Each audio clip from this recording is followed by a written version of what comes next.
ওমর ফারুক সালাত শুরু করলেন, ফজরের সালাত, আল্লাহু আকবার।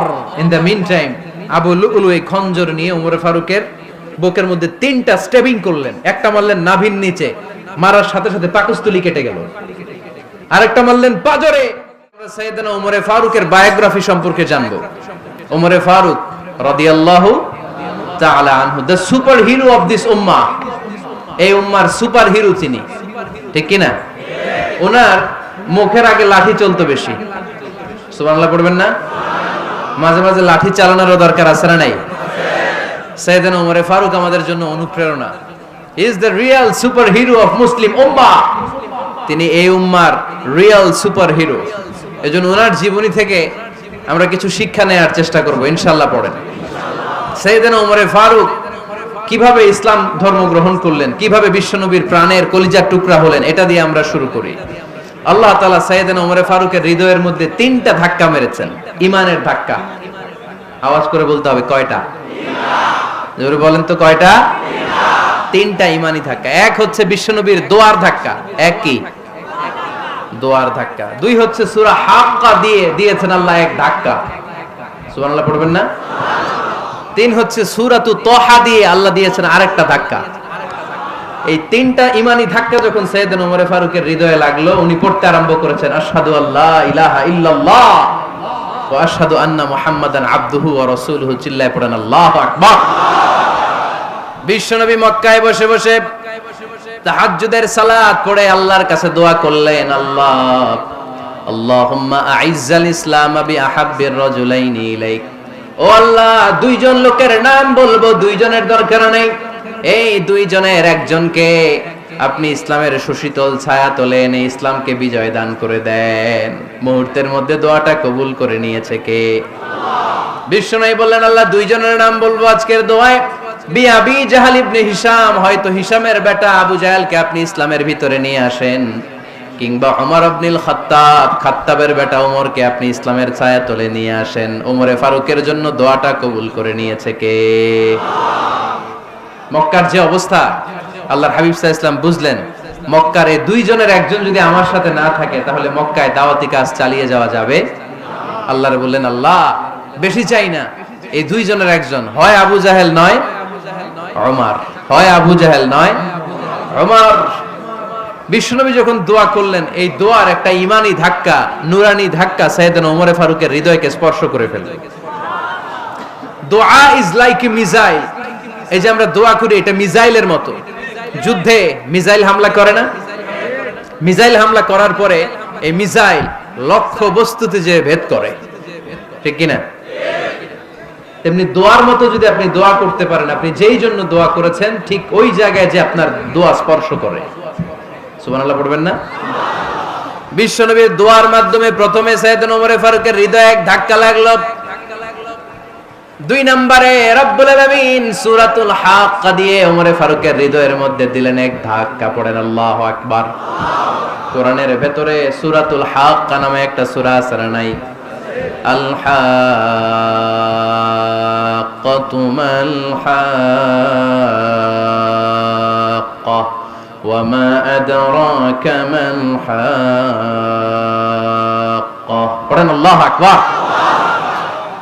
বিশ্বনবী যখন দোয়া করলেন, ওই দোয়া যখন সাইয়েদনা ওমর ফারুকের হৃদয়ে স্পর্শ করলো, সাইয়েদনা ওমর ফারুক সব সময় বিশ্বনবীরে ফলো করতে আরম্ভ করলেন। বিশ্বনবী ডানে গেলে লুকিয়ে লুকিয়ে ওমর ফারুক ডানে যায়, বিশ্বনবী বায়ে গেলে লুকিয়ে লুকিয়ে ওমর ফারুক বায়ে যায়। বিশ্বনবী একবার মসজিদুল হারামে যে নামাজ পড়তে শুরু করলেন, ওমর ফারুক তখন বিশ্বনবীর পিছু পিছু ছদ্মবেশে পেছন থেকে যে বিশ্বনবী কিভাবে নামাজ পড়ে দেখতে শুরু করলেন। বিশ্বনবী ইন দা মিন টাইম এশার নামাজে আল হাক্কাতু মাল হাক্কা তেলাওয়াত শুরু করে দিলেন। আল হাক্কাতু মাল হাক্কা তেলাওয়াত শুরু করে দিলেন। তেলাওয়াত করতে করতে বিশ্বনবী যখন তেলাওয়াত করতেছে, ওমর ফারুক এরকম দুলতেছে আর মজা পাচ্ছে। ও মিয়া, বিশ্বনবীর কণ্ঠ বুঝি আমার মতো কণ্ঠ, আপনার মতো কণ্ঠ, আহমদ বিন ইউসুফের কণ্ঠ, আব্দুল বাসিতের কণ্ঠ না?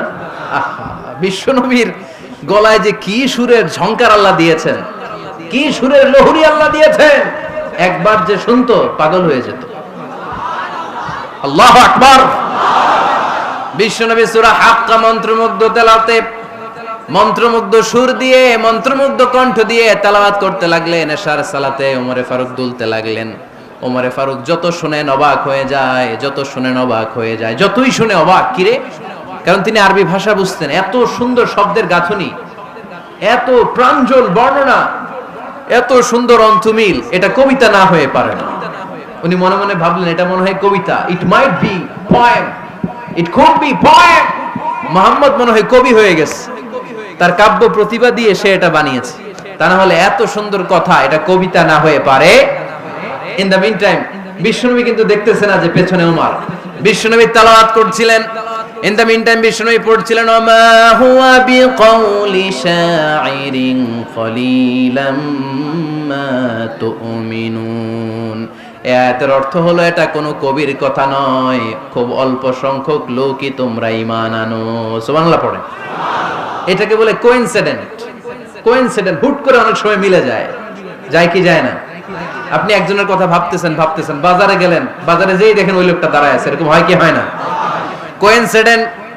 ওমরে ফারুক মনে মনে যেটা ভাবতেছে ওই কথা দিয়ে বিশ্বনবী তেলাওয়াত করতেছে। আল্লাহু আকবার। বিশ্বনবী যে আয়াত তেলাওয়াত করছিলেন, আয়াতের অর্থ হলো এটা কোনো কবির বানানো কবিতা না, খুব অল্প সংখ্যক লোকই তোমরা ঈমান আনো। ওমরে ফারুক আটকে উঠলেন, থমকে দাঁড়ালেন। ঘটনা কি? আমি মনে মনে ভাবলাম কি এত সুন্দর কথা, এটা তো মানুষের কথা হতে পারে না, এটা নিশ্চয়ই কবিতা, কবির কথা। কিন্তু মুহাম্মদ এখন আবার পড়তেছে ওমা হুয়া বিকাউলি শাইর, এটা কোনো শায়েরের কবির কথা নয়। কলিলাম মা তুমিনুন, অল্পই তোমরা ঈমান আনো। তার মানে আমার মনে যা চলে মুহাম্মদ এটা টের পায়। মুহাম্মদ গণক। নাউজুবিল্লাহ পড়বেন না? মুহাম্মদ অনেক বড় মাপের একজন গণক। মানুষের হৃদয়ে কি চলে, মনে মনে কি ভাবে, মুহাম্মদ না দেখেও বলে দিতে পারে। ইন দা মিন টাইম বিশ্বনবী পরের আয়াতে পড়লেন ওয়ালা বিকাউলি কাহিনিন কলিলাম মা তাযাক্কারুন। এই আয়াতের অর্থ হলো এটা কোনো গণকের বানানো গণনা নয়, খুব অল্প সংখ্যক লোকই তোমরা উপদেশ হিসেবে এটাকে মানো। সুবহানাল্লাহ পড়েন। এবার আর ওমরে ফারুকের সহ্য হয় না, কি আজীব তামাশা। প্রথমে মনে করলাম কবিতা, মুহাম্মদ কয় কবি না, সে কবি না, এটা কবিতা না। তারপরে ভাবলাম সে গণক, সে আয়াত পরে পরে বলে দিল এটা গণনা নয়, তাহলে এটা কি? এটা কি কবিতাও না, গণনাও না, তাহলে এটা কি? বিশ্বনবী তখন বললেন তানজিলুম মির রাব্বিল আলামিন। সুবহানাল্লাহ পড়েন। পরের আয়াত ছিল তানজিলুম মির রাব্বিল আলামিন। এটা দুনিয়ার কোনো কবির বানানো কবিতা না, এটা কোনো গণকের গণনা না, এটা কোনো সাহিত্যিকের বানানো সাহিত্য নয়, এটা মহাবিশ্বের পরিচালক রব্বুল আলামিনের কাছ থেকে পাঠানো কিতাব কোরআন। সূরা হাক্কার ধাক্কায় ওমরে ফারুক কাইত। প্রথমে ধাক্কাটা লাগলো যে দোয়া। বিষ্ণুনবী তাহাজ্জুদে কেঁদে দোয়া করলেন, আল্লাহ হয় আবু জাহেল রে দিবা নাইলে ওমর রে দিবা। ওই দোয়া ওমরে ফারুকের হৃদয়ে ছোঁয়া লেগেছে। এরপরে হাক্কা, সূরাতুল হাক্কা দিয়ে দিলে এক ধাক্কা। এই ধাক্কা খেয়ে উথাল পাথাল হৃদয়ের মধ্যে, হায় রে এ কি বাণী, এ কেমন কথা, কে মুহাম্মদ? তারপরে শয়তানের ওয়াসওয়াসা আছে না নাই? আল্লাহ বলে যতই ওয়াসওয়াসা ওমরকে দেয়া হোক, আমি ওমরে ফারুককে এই মুসলিম উম্মতের সেনাপতি বানিয়ে ছাড়বো, আমি সেনাপতি বানাবো। এবার 3 নাম্বার ডোজ। ডাক্তারের কাছে গেলে প্রথমে দেখবেন সিম্পল ডোজ দেয়, নরমাল ওষুধ। এটাতে কাজ না হলে ডোজ বাড়ায়, একেবারে কাজ না হলে অ্যান্টিবায়োটিক মারে, আছে না নাই? আল্লাহ প্রথমে দোয়ার ছোঁয়া লাগালেন, তারপর সূরা হাক্কা দিয়ে ধাক্কা মারলেন। এরপরে রব্বুল আলামিন বলেন এবার 3 নাম্বার ডোজ সূরা তহা দিয়ে আমি তোমার হৃদয়টারে উজালা বানায় দেব রে ওমর। শয়তান দিক দিয়ে ওয়াসওয়াসা, খেলা দুই দিক থেকে চলতেছে। আল্লাহ তাআলা হেদায়েতের রাস্তায় টানছে, শয়তান জাহান্নামের দিকে টানছে। ঘোষণা দেয়া হলো মক্কায়, মুহাম্মদের মাথা কেটে এনে দিলে এত এত স্বর্ণ মুদ্রা দেয়া হবে। ওমরে ফারুক রাজি হয়ে গেলেন। নাঙ্গা তলোয়ার নিয়ে বিশ্বনবীর মাথা কাটার জন্য ছুটলেন। নাউজুবিল্লাহ পড়বেন না? বনু জাহরা গোত্রের এক লোক বলে, আইনা ইয়া ওমর, কই যাও? মুহাম্মদের মাথা কাটতে যাই। আরে মুহাম্মদের মাথা কাটতে যাও? তোমার বোন ফাতিমা বিনতে খাত্তাব আর তোমার বোন জামাই সাঈদ কদ সাবা, এরা তো ধর্ম ত্যাগ করে ফেলছে। এটা তো আমাদের ধর্ম ত্যাগ করে মুহাম্মদের ফলোয়ার হয়ে গেছে। আগে ওমর ঘর সামলাও, পরে মুহাম্মদের মাথা কাটতে যেও। ওমরে ফারুক অবাক হয়ে গেলেন।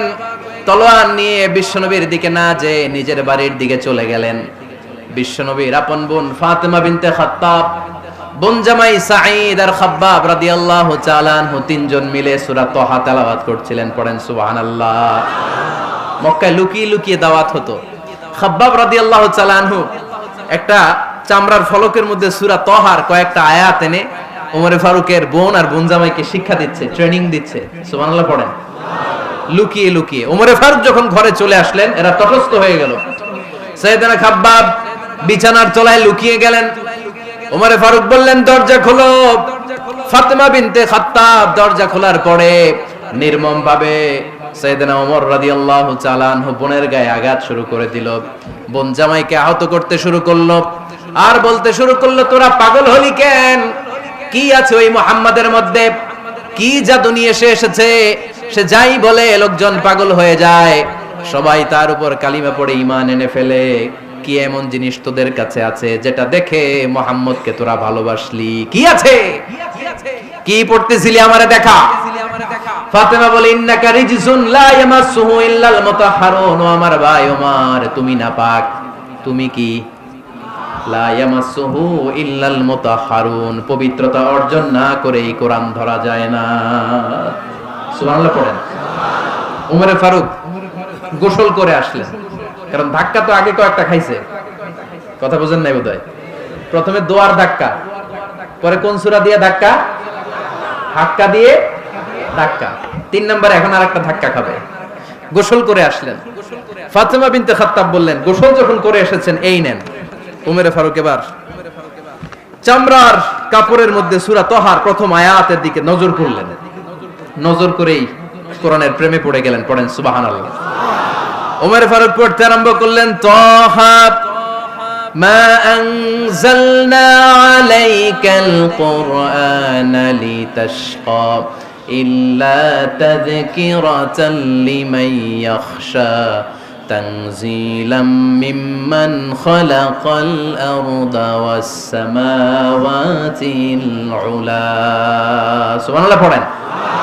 উনি পড়তে আরম্ভ করলেন, তাহা মা আনজালনা আলাইকাল কুরআনা লিতাশকা, এই কোরআনকে আমি তোমাদের হতভাগ্য জাতি হিসেবে দুনিয়ায় থাকার জন্য পাঠাই নাই। এটা রব্বুল আলামিনের পক্ষ থেকে এসেছে। যারা রবকে ভয় করে তাদের জন্য আছে উপদেশ। যিনি আকাশ বানিয়েছেন, জমিন বানিয়েছেন, ওই আল্লাহ তাআলা নিজেই এই কোরআন পাঠিয়েছে। আওয়াজ করে পড়তে হবে, আল্লাহু আকবার। উনি খুব ভালো আরবি জানতেন। সূরা তাহা পড়ার পরে আর ধৈর্য ধারণ করতে পারে না। ওমর ফারুক ছোট্ট বাচ্চার মতো কান্না শুরু করে দিলেন। আল্লাহু আকবার। সূরা তাহাটা হাতে নিয়ে, তলোয়ারটা হাতে নিয়ে বিশ্বনবীর দিকে ছুটতে আরম্ভ করলেন। আইনা মুহাম্মদ, কোথায় মুহাম্মদ? তোমরা আমাকে মুহাম্মাদের কাছে নিয়ে চলো। বিশ্বনবী তখন সাফা পাহাড়ের পাদদেশে দারুল আরকাম ইবনে আলকামের ঘরে লুকিয়ে লুকিয়ে কোরআনের দাওয়াত দিতেন। ওমরে ফারুককে পাগলের মতো ছুটে আসতে দেখে বিশ্বনবীর চাচা হামজা ইবনে আব্দুল মুত্তালিব বলল, নবী আপনি পালান। ওই যে খাত্তাবের বেটা ওমর আপনাকে অপমান করার জন্য, আক্রমণ করার জন্য তেড়ে এসেছে। সাহাবীরা বললেন, নবী আপনি পালিয়ে যান, আমরা সামাল দেব। বিশ্বনবী বললেন, না আমি পালাবো না, বরং তোমরা সরে যাও। ওমর ইবনুল খাত্তাবকে আমার দরবার পর্যন্ত আসতে দাও।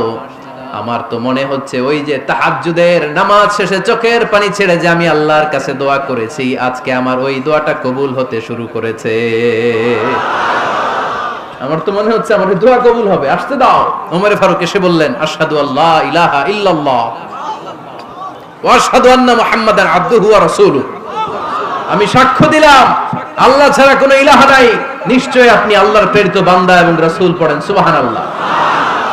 ওমর ফারুক যখন কালিমা শাহাদা পড়ে মুসলমান হয়ে বিশ্বনবীর হাতে হাত রাখলেন, নমুসলিম সাহাবীদের মধ্যে খুশি আর আনন্দের বন্যা বয়ে গেল। নমুসলিম হাতে গোনা সাহাবারা আল্লাহর প্রশংসা করলেন। বিশ্বনবী সাইয়েদনা ওমর ফারুককে জড়িয়ে ধরলেন। ওমর ফারুক এবার বিশ্বনবীরে বললেন, নবী গো, আলাসনা আলাল হক, আমরা কি সত্যের উপরে আছি নাকি আমরা ভুলের উপরে আছি? বিশ্বনবী বললেন, বালা নাহনু আলাল হক, আমরাই সত্যের উপরে আছি। সুবহানাল্লাহ পড়েন। আলাসনা আলাল হক, নবী আমরা কি সত্যের উপরে নাই? হ্যাঁ অবশ্যই ওমর, তুমি সত্যের উপরে আছো। ওমরে ফারুক বললেন, তাহলে ফাফিমাল ইখতিফা, তাহলে লুকায় লুকায় আর দাওয়াত দেব কেন? আমি তো কালিমা পড়ে ফেলছি, আসেন আমার সাথে বের হই। ফাফিমাল ইখতিফা, আর লুকায় লুকায় কেন? আসেন আমরা বাইরে বের হই। বিশ্বনবী বললেন, ওমর এটা মাক্কি জীবন, এখানে আমরা একটু গোপনে গোপনে দাওয়াত দিতে চাই। ওমরে ফারুক বলে, না, আমার দায়িত্ব, আমি একটা মিছিল দিতে চাই নবী। আল্লাহর নামের তাকবীর দিতে দিতে দারুল আরকাম থেকে শুরু করে মসজিদুল হারাম পর্যন্ত একটা মিছিল দিয়ে আমি মক্কা কাঁপায়া দেব। অনুমতি দেন। বিশ্বনবী দিতে চায় না। ওমর ফারুক অনেক বুঝানোর পরে স্বল্প পরিসরের একটা অনুমোদন পাওয়া গেল বিশ্বনবী সাল্লাল্লাহু আলাইহি ওয়াসাল্লামের কাছ থেকে। কিন্তু মিছিল যে দিবে, মিছিলের জন্য লোকের দরকার আছে না নাই? এখানে লোক নাই, আমি একাই মিছিল দিতেছি। এটা জমবে? মিছিল জমবে? খুঁজে উনি 11 জন মুসলিম সাহাবা পেলেন। কয়জন? ওমরে ফারুক বললেন 11 জনই সই। এই 11 জন নিয়েই আমি আল্লাহর নামের তাকবীর দেব। 2 লাইন করলেন। কয় লাইন? 2 লাইন। পেছনে 6 জন, আর এই লাইনের নেতা বানালেন বিশ্বনবীর চাচা হামজাকে রাদিয়াল্লাহু তাআলা আনহু। আর সামনে 5 জন, তার আগে দাঁড়ালেন উনি নিজেই। তাহলে 6 6 12। বললেন এই 2 লাইনই আমরা তাকবীর দিতে দিতে, বেশি না, এই দারুল আরকামের ঘর থেকে, আপনারা জানেন যে সাফা মারওয়া এখন যে সাই হয়, এই সাফার পাদদেশে ছিল দারুল আরকামের ঘর। উনি বললেন এখান থেকে ওই যে কাবার গিলাফ দেখা যায়, কাবার গিলাফ পর্যন্ত আমরা এই তাকবীর নিয়ে ওখানে যাব। সুবহানাল্লাহ পড়বেন না? ওখানে উনি দাঁড়িয়ে ছোট্ট একটা ভাষণ দিয়েছিলেন। উনি বলেছিলেন, মান আরাদা আন তাসকুলা উম্মু ওয়া ইয়াতামা ওয়ালাদু ওয়া তারমিলা যাওজাতুহু ফালিয়াসুদ্দানি। খেয়াল করে শুনেন, কান দুইটা খরগোশের কানের মতো খাড়া করেন। উনি এক বাক্যের একটা ভাষণ দিলেন। ভাষণ দিতে জানলে বড় ভাষণ দেয়া লাগে না। এক বাক্যের ভাষণ দিয়ে গোটা বিশ্বকে ঝাঁকুনি মারা যায়। চিল্লায় বলো ঠিক কিনা? ওমরে ফারুক এক বাক্যের একটা ছোট্ট ভাষণ দিলেন। মান আরাদা আন তাসকুলা উম্মু, কে আছো মায়ের এই মক্কায়, কে আছো মায়ের বুক খালি করতে চাও? ইয়া আচামা ওয়ালাদু, কে আছো বাচ্চাগুলারে, নিজের সন্তানগুলোরে ইয়াতিম বানাতে চাও? কে আছো তারমিলা যাওজাতুহু, নিজের স্ত্রীকে বিধবা বানাতে চাও? ফালিয়া সুদ্দানি, বুকের পাটা থাকলে আমি ওমর রে থামাও। ফালিয়া সুদ্দানি, দেখি মক্কায় কার এত বড় বুকের পাটা। কে আছো মায়ের বুক খালি করতে চাও, সন্তান রে এতিম বানাতে চাও, স্ত্রীকে বিধবা বানাতে চাও? ফালিয়া সুদ্দানি, পারলে আমারে ঠেকাও। এই বলে উনি আল্লাহু আকবার, আল্লাহু আকবার, আল্লাহু আকবার বলে স্লোগান শুরু করে দিলেন। এক এক স্লোগানে মক্কার মরুজমিন থারথার করে কাঁপতে আরম্ভ করলো। এই মিছিল মক্কার কেউ দেয় নাই। মিছিলের আওয়াজ শুনে আবু জাহেল বাইরিস, উতবা বাইরিস, শাইবা, ওয়ালিদ ইবনে মুগিরা সব বের হইছে। কি রে, আমার এলাকায় এত বড় স্লোগান, কার এত সাহস? বের হয়ে দেখে মিছিলের সামনে ওমর। ওমর রে দেখে দিছে এক দৌড়। কারণ ওমরে ফারুককে থামানোর মতো বাপের বেটা মক্কায় দ্বিতীয়টা কেউ ছিল না। আওয়াজ করে বলেন ঠিক কিনা? ওমরে ফারুক আল্লাহু আকবার, আল্লাহু আকবার বলে স্লোগান দিতে দিতে মসজিদুল হারামের ভেতরে ঢুকে গেল। কাবার গিলাফ ধরার পরে সেদিন মিছিল থেমেছে। ওই আল্লাহর নামের স্লোগান সেদিন কেউ থামাতে পারে নাই, কিয়ামত পর্যন্ত কেউ থামাতে পারবে না। চিল্লায় বলো ঠিক কিনা?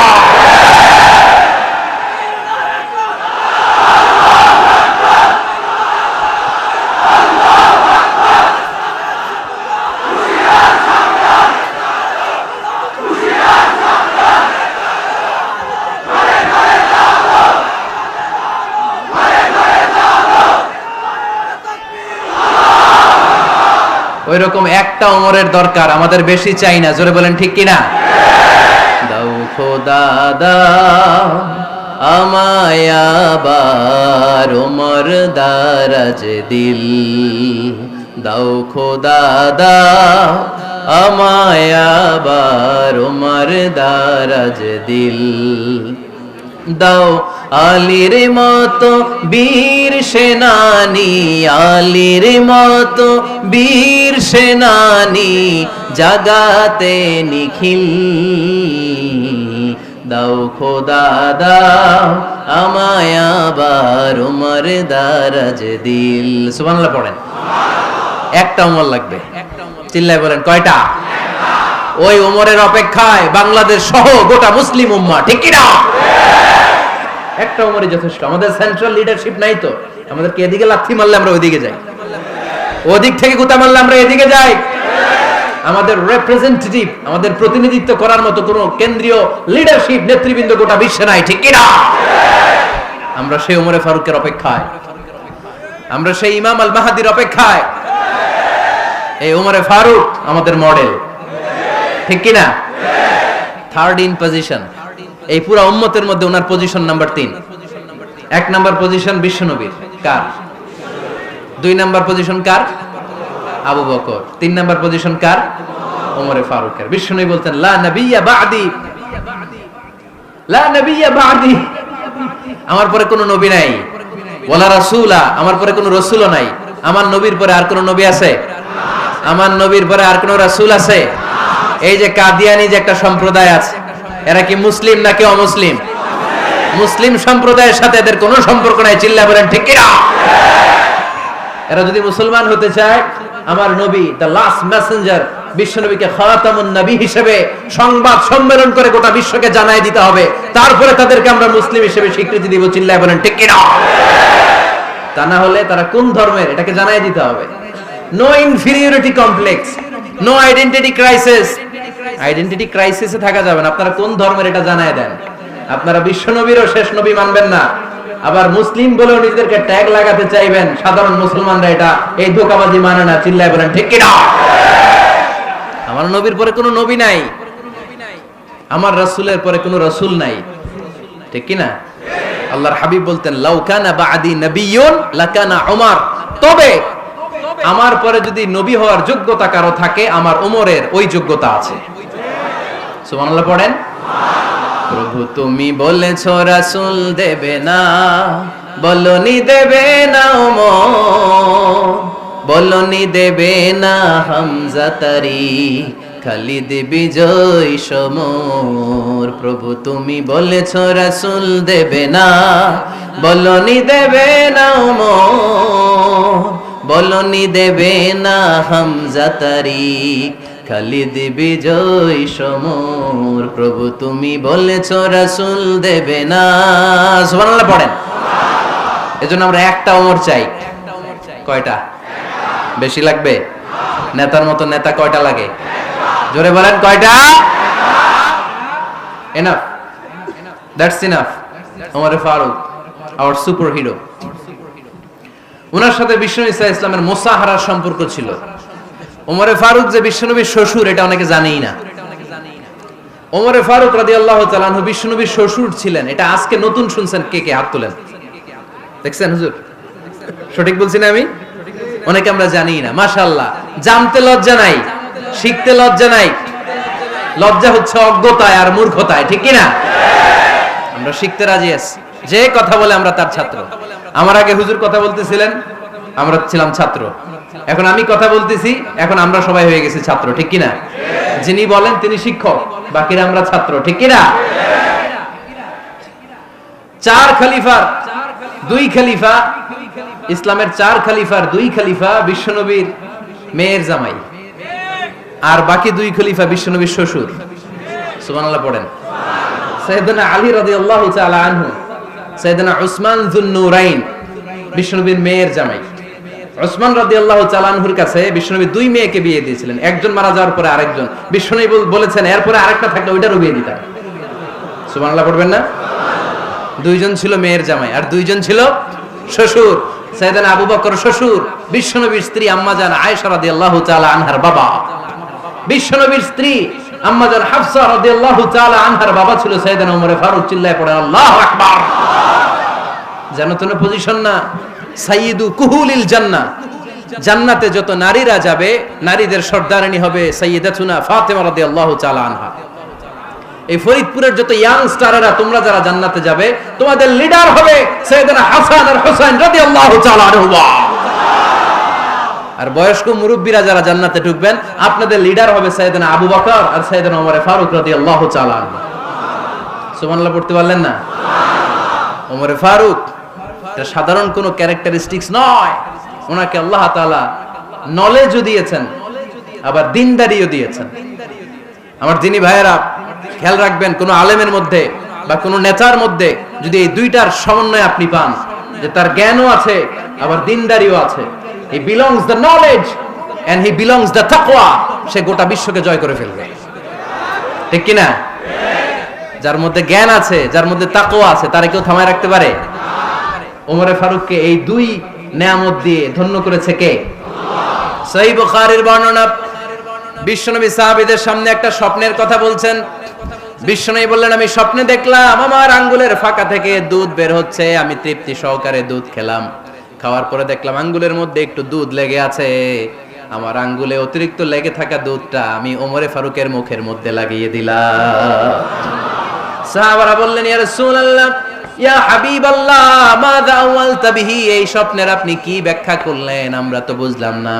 বিশ্বনবী বললেন, আওয়ালতু বিহি আল ইলম, আমি এই দুধ দিয়ে জ্ঞানের ব্যাখ্যা করেছি, কারণ ওমরকে আল্লাহ যেই জ্ঞান দিয়েছে গোটা বিশ্বের কাউকে এত জ্ঞান দেয় না।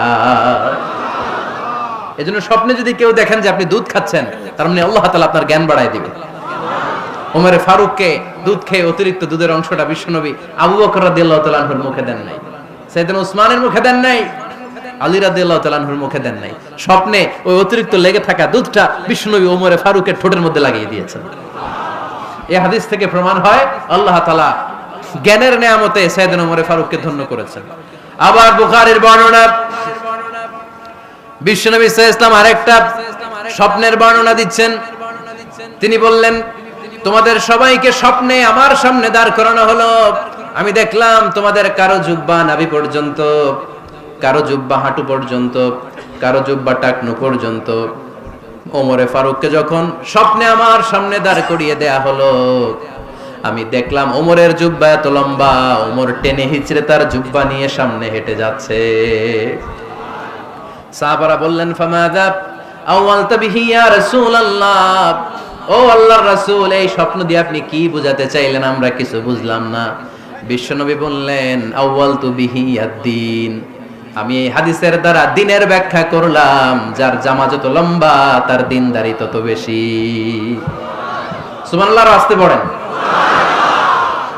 স্বপ্নে দেখলেন কোন সাহাবীর জুব্বা নাভি, কোন সাহাবীর হাঁটু, কারোটা টাকনু, কিন্তু ওমরে ফারুকের জুব্বা এত লম্বা, ইয়াজুরু সাওবাহু, তিনি তার জুব্বা টেনে হিচড়ে যাচ্ছেন। বিশ্বনবী বললেন, এটা দ্বারা আমি দ্বীন, আমি তাকওয়া, দ্বীনদারি, তাকওয়া, এটার ব্যাখ্যা করেছি। তার মানে ওমরে ফারুকের তাকওয়ার সামনে সব তাকওয়া পানি হয়ে যাবে। কোন সুবহানাল্লাহ। আল্লাহ তাআলা সাইয়েদনা ওমরে ফারুককে দ্বীনের জ্ঞান দিয়েছেন, তাকওয়া দিয়েছেন। যুবক ভাইরা, যাকে আল্লাহ তাআলা দ্বীনের জ্ঞান দেয়, যাকে আল্লাহ তাআলা তাকওয়ার এই গুণ দিয়ে সমৃদ্ধ করে, তার জন্য গোটা বিশ্বের সব দরজাগুলোকে ওপেন করে দেয় কে? কত বড় মুত্তাকি ছিলেন সাইয়েদনা ওমরে ফারুক। মদিনার সমাজে কয়জন মুনাফিক ছিল বিশ্বনবী ছাড়া কেউ বলতে পারতেন না। বিশ্বনবী কোন সাহাবীকে মুনাফিকদের লিস্ট দিয়ে যান নাই, একজন সাহাবী ছাড়া। দেখি কেউ বলতে পারেন কিনা ওই সাহাবীর নাম? কি নাম? হুযায়ফা ইবনুল ইয়ামান রাদিয়াল্লাহু তাআলা আনহু। ওনাকে বলা হতো সাহিবু সিররি রাসূলিল্লাহ, আল্লাহ রাসূল সাল্লাল্লাহু আলাইহি ওয়াসাল্লামের গোপন তথ্যের ধারক বাহক। সুবহানাল্লাহ পড়বেন না? বিশ্বনবী ইন্তেকালের আগে মদিনার সমাজে মোট কয়জন মুনাফিক আছে, এই তথ্য আবু বকরকে বলেন নাই, ওমর রাদিয়াল্লাহু তাআলা আনহুকে বলেন নাই, উসমান রাদিয়াল্লাহু তাআলা আনহু, আলী রাদিয়াল্লাহু তাআলা আনহু, আশারাতুল মুবাশশিরিন বিল জান্নাহ কোন সাহাবীকে বলেন নাই। শুধুমাত্র কেবলমাত্র একমাত্র হুযায়ফা ইবনুল ইয়ামান রাদিয়াল্লাহু তাআলা আনহুর কাছে মুনাফিকদের লিস্টে বিশ্বনবী দিয়ে গিয়েছেন। সুবহানাল্লাহ পড়েন। মদিনায় কারা কারা মুনাফিক কেউ জানতো না, হুযায়ফা ছাড়া। কে ছাড়া? নামটা আজকে মুখস্থ করেন, যাতে অন্য কোনো ওয়াজে কেউ জিজ্ঞেস করলে বলতে পারেন। মুনাফিকদের লিস্ট যে সাহাবীর কাছে বিশ্বনবী দিয়ে গিয়েছিলেন, সাহাবীর নাম কি? নাম? নামটা কেমন লাগে? ভালো লাগে? অনেকে আমারে জিজ্ঞেস করে, হুজুর আমার ছেলে হবে আগামী মাসে, একটা নাম দেন। নাম দিয়ে দিলাম হুযায়ফা।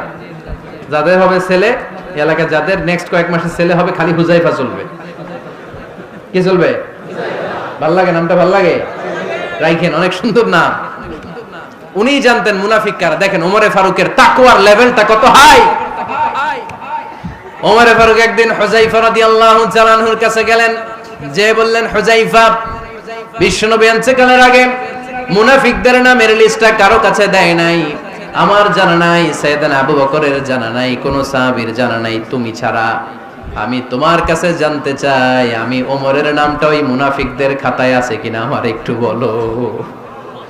আমার ওমরের নামটা ওই মুনাফিকদের লিস্টিতে একটু আছে কিনা, নামটা একটু বলো। যদি থাকে আমি ভালো হয়ে যাব। আমি নেফাকি দূর করে পাক্কা মুমিন হতে চাই। আমার নাম যদি মুনাফিকের লিস্টে থাকে আমি তো শেষ। হুযায়ফা চোখের পানি ছেড়ে দিয়ে বলে, আমিরুল মুমিনিন, কেমন প্রশ্ন করলেন আপনি? আপনি বিশ্বনবীর শ্বশুর। এই উম্মতে আপনার পজিশন 3 নাম্বার। আপনারে মুনাফিকরা ভয় পায়, শয়তান আপনারে ভয় পায়। আপনি জান্নাতে সব বয়স্ক লোকদেরকে নিয়ে জান্নাতের মধ্যে আগে আগে ঢুকবেন। কেমন করে মুনাফিকদের কাতারে আপনার নাম থাকতে পারে ওমর? সুবহানাল্লাহ পড়ে। কি বিনয়ী, কি তাকওয়া। হুযায়ফাকে যে ধরতেন, হুযায়ফা একটু বলো না আমার নামটা মুনাফিকদের লিস্টিতে আছে কিনা। ওমরে ফারুকের যদি এই টেনশন থাকে যে আমি মুনাফিক হয়ে গেলাম কিনা, আমাদের এই টেনশন থাকার দরকার আছে না নাই? হ্যাঁ, এজন্য সব সময় আল্লাহর কাছে দোয়া করতে হবে, আল্লাহ তুমি নেফাকি থেকে আমাদেরকে বাঁচাও। আরো জোরে পড়েন আমিন। ওমরে ফারুক রাদিয়াল্লাহু তাআলা আনহু আমাদের সুপারহিরো, আমাদের সবাই বলেন আমাদের। উনি কত বড় সুপারহিরো শুনেন।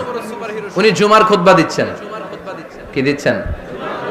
মসজিদে নববীতে খুতবার মাঝখানে হঠাৎ বললেন, ইয়া সারিয়াতাল জাবাল, ইয়া সারিয়াত ইবনে জানিমিল জাবাল। এই কথা বলেই আবার খুতবা দিতে শুরু করলেন। ওনার এই ইয়া সারিয়াত ইবনে জানিমিল জাবালের সাথে আগের কথারও কোনো মিল নাই, পরের কথারও কোনো মিল নাই। জুমার নামাজের পর মুসল্লি সাহাবারা ধরলেন, বললেন, ইয়া আমিরাল মুমিনিন। খুতবার মাঝখানে হঠাৎ করে ইয়া সারিয়াত ইবনে জালিমিল জাবাল বলে আপনি চিৎকার করলেন কেন? আপনার এই বাক্যের সাথে আপনার খুতবার আগের বাক্যের কোনো মিল নাই, আপনার খুতবার পরের বাক্যেরও কোনো মিল নাই। এই কথা আপনি কারে বললেন, কারে উদ্দেশ্য করে বললেন? এই কথার তাৎপর্য কি আমাদেরকে বুঝিয়ে বলেন। ওমরে ফারুক বললেন, আমি যখন খুতবা দিচ্ছি আমি দেখতে পেলাম ওই যে কয়েক মাস আগে আমি আমার মুসলিম সেনাবাহিনী পারস্যে আক্রমণের জন্য পাঠিয়েছি, বর্তমান ইরানের ওই বিশাল এলাকাতে পারস্যে আমি আমার ব্যাটালিয়ন পাঠিয়েছি। আমি হঠাৎ করে দেখতে পেলাম আমার মুসলিম বাহিনীর সেনাপতি যুদ্ধের এক পর্যায়ে তার ডানে আছে উপত্যকা, বায়ে আছে পাহাড়। সে পাহাড়ি রাস্তা ছেড়ে দিয়ে উপত্যকার দিকে যেতে শুরু করেছে। আমি দেখতে পেলাম আমার মুসলিম বাহিনী যদি উপত্যকার দিকে ছুটে বেড়ায়, কাফির মুশরিকরা আমার মুসলিম বাহিনীকে কচুকাটা করে ফেলবে। তাই আমি এখান থেকে তাদেরকে কমান্ড দিয়ে বলেছি, ইয়া সারিয়াতাল জাবাল, উপত্যকার দিকে নয় পাহাড়ের দিকে যাও, তাহলেই তোমাদের বিজয় নিশ্চিত হয়ে যাবে। উপত্যকার দিকে যেও না, ইলাল জাবাল, ইলা সারিয়াতিল জাবাল, পাহাড়ের দিকে ছোট। সাহাবারা অবাক। ঘটনা কি? উনি বসে আছেন মদিনায় মসজিদে নববীর মিম্বারে দাঁড়িয়ে। উনি যদি ইয়া সারিয়াতাল জাবাল বলে, এটা কি ইরানে যাবে নাকি? ও মিয়া, তখনকার সময়ে বর্তমানের মতো মোবাইল ছিল নাকি? ইন্টারনেট ছিল নাকি? কিছু ছিল? খালি মুখে আমি যদি বলি ইয়া সারিয়াতাল জাবাল, এটা ইরানে যাবে? ইন্ডিয়া যাবে? ঢাকায় তো যাবে না, ফরিদপুর শহরেই তো বসবে না, ঠিক কিনা? কিন্তু এটা আমিরুল মুমিনিন, বিশ্বাসী সাহাবারা বিশ্বাস করে নিল। কিছু মুনাফিক ছিল, এরা কয় না ঝামেলাস, এটা তো সম্ভব না। এক কাজ করি, এই সেনাপতি যখন বিজয়ী বেশে মদিনায় ফিরে আসবে আর আমরা ধরবো। এরা দিন গুনতে লাগলো, এই সেনাপতি মুসলিম বাহিনী নিয়ে পারস্য জয় করে কবে ফিরে আসবে। এই মুনাফিকের দলগুলো কখনো সেনাবাহিনীকে অভ্যর্থনা জানাতে যেত না, কিন্তু এইবার সবার আগে মদিনার উপকণ্ঠে যে সেনাপতিদেরকে অভ্যর্থনা জানানোর জন্য ফুল নিয়ে রেডি। ফুল নিয়ে দাঁড়ায় সেনাপতি ঢুকার সাথে সাথে ধরছে, এই সেনাপতি কোত্থেকে আসছে? কয় পারস্য জয় করে আসছি। কয় এমন এমন দিন, জুমার দিন দুপুর বেলা যুদ্ধের মাঝখানে আমিরুল মুমিনিনের কণ্ঠের কোন কথাবার্তা শুনছো নাকি? সেনাপতি অবাক। কয় তোমরা জানলা কেমনে? শুনছি তো। সুবহানাল্লাহ পড়বেন না? আমরা যুদ্ধে একটা ভয়ঙ্কর অবস্থার মধ্যে ছিলাম। পেছন থেকে শত্রু আমাদেরকে আক্রমণ করতে শুরু করে দিল। ডানে যাব না বায়ে যাব, সামনে যাব নাকি পেছনে যাব, রাস্তা খুঁজে পাচ্ছি না। ডান দিকে ছিল আমাদের উপত্যকার রাস্তা, বাঁ দিকে ছিল পাহাড়ি পথ, আমরা সোজা পথ হবে মনে করে উপত্যকার দিকে ছুটতে আরম্ভ করলাম। হঠাৎ করে আমিরুল মুমিনিনের কণ্ঠ বজ্র কণ্ঠে আমার কানের মধ্যে ভেসে আসলো। আমার মনে হলো আমিরুল মুমিনিন কেমন যেন আমাকে কমান্ড দিচ্ছেন আর বলছেন, ইয়া সারিয়াতাল জাবাল, ডান দিকে উপত্যকার পথে নয়, তাড়াতাড়ি পাহাড়ের দিকে সৈন্যবাহিনী নিয়ে উঠে যা। পাহাড়ের দিকে, ডানে না। This is wrong track and this is the right track. ওই দিন যদি ওমরে ফারুকের ওই গাইডলাইন, আমিরুল মুমিনিনের কমান্ড যদি আমি না শুনতাম, আজকে বিজয়ের বেশে ফিরতেও পারতাম না, আমাদের চেহারাও তোমরা দেখতে পেতে না। ওমরে ফারুকের ওই কমান্ড, ওই গাইডলাইন অদৃশ্য থেকে শোনার কারণে ওই পারস্যের মধ্যে আমাদেরকে সেই যুদ্ধে বিজয় দান করেছে কে? দিস ইজ ওমরে ফারুক, দিস ইজ ওমরে ফারুক। বিশ্বনবী বলছেন, ওমর, মা লাকিয়াকা শাইতানু সালিকান ফাজ্জান ইল্লা সালাকা ফাজ্জান গায়রা ফাজ্জিক। ওমর, শয়তান ইবলিস যদি তোমারে কোনো রাস্তা দিয়ে হাঁটতে দেখে, শয়তান ওই রাস্তা রেখে দিয়ে অন্য রাস্তা দিয়ে হাঁটে। সুবহানাল্লাহ বাড়িতে যায় বললেন। কে বলতেছে? বিশ্বনবী। কার ব্যাপারে? ওমরে ফারুকের ব্যাপারে। শয়তান যদি দেখে যে ওমরে ফারুক এই রাস্তা দিয়ে হাঁটতেছে, শয়তান ওই রাস্তা রেখে দিয়ে অন্য রাস্তা দিয়ে হাঁটে। সুবহানাল্লাহ পড়েন। রাত্রিবেলা আমরা আমাদের বাচ্চা ছেলে মেয়েদেরকে যখন খাওয়াই, বাচ্চারা খেতে চায় না, এরকম হয় আপনাদের ফরিদপুর এলাকায়? হ্যাঁ, এই এলাকায় হয় নাকি? খেতে চায় না বাচ্চারা, এই চকলেট দেখায়া, এই মিনা কার্টুন দেখায়া, এইটা সেইটা, এগুলো সেগুলো বলে, গল্প টল্প বলে ভুলায়া খাওয়ানো লাগে, তাই না? তারপরও খায় না। আমারও ছোট মেয়ে আছে, খেতে চায় না, এইটা সেইটা এমনি সেমনি খাওয়ানো লাগে। তো শেষে না পেরে মা বাবা বলতে বাধ্য হয়, ওই যে ভূত আসতেছে, ভূত, তাড়াতাড়ি তাড়াতাড়ি খাও, নাহলে যে ভূত ধরবে তোমারে। ওই যে বাঘ আসতেছে, বাঘ, তাড়াতাড়ি খাইলে নাহলে বাঘে কামড়াবে। বলি না আমরা? আপনারা কি বলেন? ভূত। আর কি বলেন?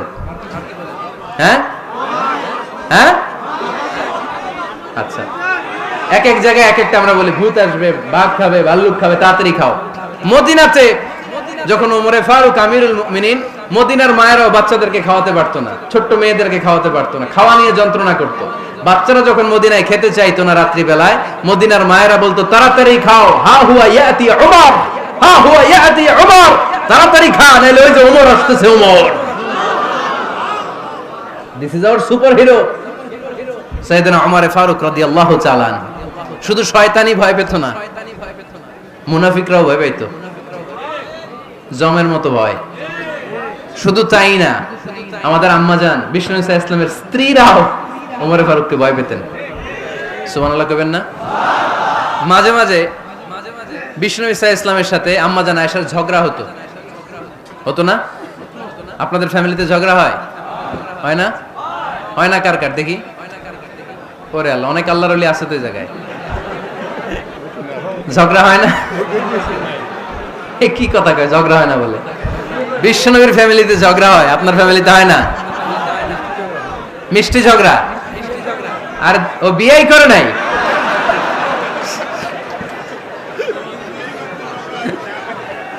ঝগড়া তো হবেই, দাম্পত্য জীবনের মজাটাই তো এখানে।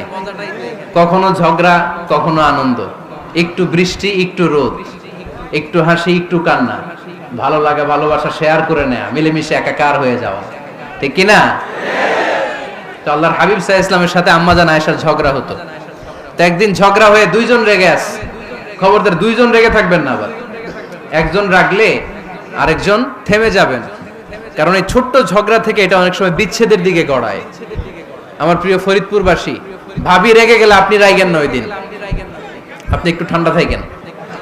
আবার আপনি রেগে গেলে, আমার মাইকের আওয়াজ যদি ভাবিরা শুনেন, আপনারা রেগে যায় না, একটু ঠান্ডা থাকবেন। দুইজনে রেগে গেলে তো তৃতীয় বিশ্বযুদ্ধ শুরু হবে, তাই না? একজন রেগে গেলে আরেকজন ঠান্ডা, কারণ এই সামান্য ঝগড়া থেকে ইগোর কারণে এটা বিচ্ছেদ আর ডিভোর্স পর্যন্ত গড়ায়।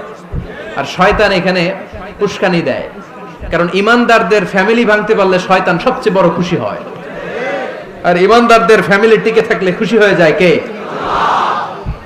আম্মাজান আয়েশা রাদিয়াল্লাহু তাআলা আনহার সাথে বিষ্ণু ইসা ইসলামের ঝগড়া হতো মাঝে মাঝে। একবার ঝগড়া হলো, বিষ্ণু ইসা ইসলামের রাগ, আম্মাজান আয়েশাও রাগ। তো বিষ্ণুই বললেন, আয়েশা, ঝগড়া করে আর কতক্ষণ থাকবো, আসো মিটমাট করি। আয়েশা রাদিয়াল্লাহু বলেন ঠিক আছে মিটমাট করব। তো বিষ্ণু ইসলাম বলেন মিটমাটের জন্য কারে ডাকবো? ওমরে ডাকি। কয় না, ওমরে না, ওমর গালিজ, ওমর অনেক রাগে, আমার ডর লাগে। কয় তাহলে তোমার আব্বারে ডাকি। কয় ডাকেন। কি খুশি, মেয়েদের মধ্যে অভ্যাসটা আছে না নাই? তাহলে তোমার আব্বারে ডাকি, ডাকেন। ডেকে নিয়ে আসা হলো। আবু বকর রাদিয়াল্লাহু তাআলা আনহু দাঁড়ালেন, আম্মা জান আয়েশা দাঁড়ালেন, বিশ্বনবীও দাঁড়ালেন। বিশ্বনবী বললেন আয়েশা তোমার আব্বা আসছে, এবার ঘটনা খুলে বলার পালা, তুমি বলবা নাকি আমি বলবো? আম্মা জান আয়েশা বললেন আপনি বলেন, তবে ওয়ালা তাকুল ইল্লা হাক্কান, যেটা ঘটছে ওইটাই বললেন, মিথ্যা কথা কইেন না। আবু বকর রাদিয়াল্লাহু তাআলা আনহু রেগে মেগে আগুন, কি এই কথা তুমি কেমন করে বলো? বিশ্বনবীকে মিথ্যা কথা কখনো বলবে? রেগে মেগে দিলেন মেয়ের গালে এক চড়। বানিয়ে বলতেছি না, মুসনাদ আহমদ ইবনে হাম্বলের হাদিস। বাবার হাতের থাপ্পড়কে আম্মা জান আয়েশা উল্টে বললেন। সাইয়েদনা আবু বকর রাগে গড়গড় করছেন, আবার মারার জন্য তেড়ে গেলেন। এবার বাঁচার জন্য আম্মা জান আয়েশা বিশ্বনবীর পিছনে যে আশ্রয় নিলেন, বিশ্বনবী বাঁচানোর জন্য দুই হাত মেলে দাঁড়িয়ে গেলেন। পড়েন সুবহানাল্লাহ। বিশ্বনবী যখন দুই হাত মেলে দাঁড়িয়ে গেলেন, সাইয়েদনা আবু বকর রাদিয়াল্লাহু আনহু থেমে গেলেন। সাইয়েদনা আবু বকর রাদিয়াল্লাহু তাআলা আনহু ঘর থেকে বের হয়ে বারান্দায় দাঁড়ালেন। পড়েন সুবহানাল্লাহ। এবার বিশ্বনবী আম্মা জান আয়েশার কাছে যেয়ে বলেন ইয়া আয়েশা কাইফা রাআইতিনি আনকাসতুকি মিনার রাজুল, দেখছো কেমনে বাঁচাইলাম? আমি না থাকলে ভর্তা বানাই ফেলতো আজকে। আমি বাঁচাইছি তোমারে, আমি আমার লগে ঝগড়া করো তুমি। লজ্জায় পড়ে আম্মা জান আয়েশা খিলখিল করে হেসে দিলেন, বিশ্বনবীও হেসে দিলেন। দুইজনের হাসির মধুর আওয়াজ শুনে সাইয়েদনা আবু বকর বাইরে থেকে অবাক, কিরে এতক্ষণ না ঝড় তুফান, এখন দেখি হাসি। সালাম দিয়ে অনুমতি নিয়ে ভিতরে ঢুকলেন। ঢুকে দেখেন আম্মা জান আয়েশাও হাসে, বিশ্বনবীও হাসে। এই হাসি দেখে আবু বকর রাদিয়াল্লাহু আনহু হেসে দিলেন। আরশের উপর থেকে খুশি হয়ে গেলেন কে?